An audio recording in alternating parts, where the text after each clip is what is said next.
the Great Tantra of Vajrasattva, equal to the end of the sky. This is a description of the finest of masters. He has come down from the trails of the lion of certainty, and lets out the roar of the lion who does not hunt. His heart is glorious, omniscient, and liberating, as if it were the sun that illuminates the world. Self-occurring wisdom is a great light. Self-luminescent awareness dawns on us. The transmission that elucidates learning, contemplation, and meditation has been described as a condition for an ascertained understanding. This magic house of precious jewels holds a treasure that nothing will exhaust. This is the occasion to acquire the key to gradually open up a vehicle. Any teachings there may be on the specifics of the vehicles are surely subsumed within the significance of the 9 spaces. The Tantra on the 9 spaces that is equal to the sky, upon investigation, is an encounter with a trove of precious jewels.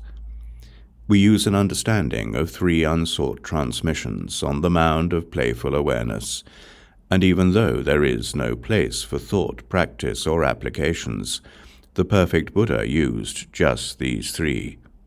He acquired the empowerment of the vase of royal investiture, then encountered the significance of self-arising wisdom. He considered the 4 parts of time in which awareness moves to be threefold. The first is secret wisdom. The time period will be determined in our Guru's heart. He will use the mirror of transmitted methods to unite us with all the truly luminescent wisdom there may be. He is pure. He describes a method for leading the blind. It is neither worked on nor not worked on. We abide in an understanding of the middle way, in which there is no holding on. These are the Upadesha for taking hold of wisdom, made presentable to the intellects of magic people. Luminosity does not develop right at the first, but ultimately it develops while it has no connection with the significance of the unborn. This heart essence, which has no boundaries or center, has been proclaimed to be a direct encounter with perfection.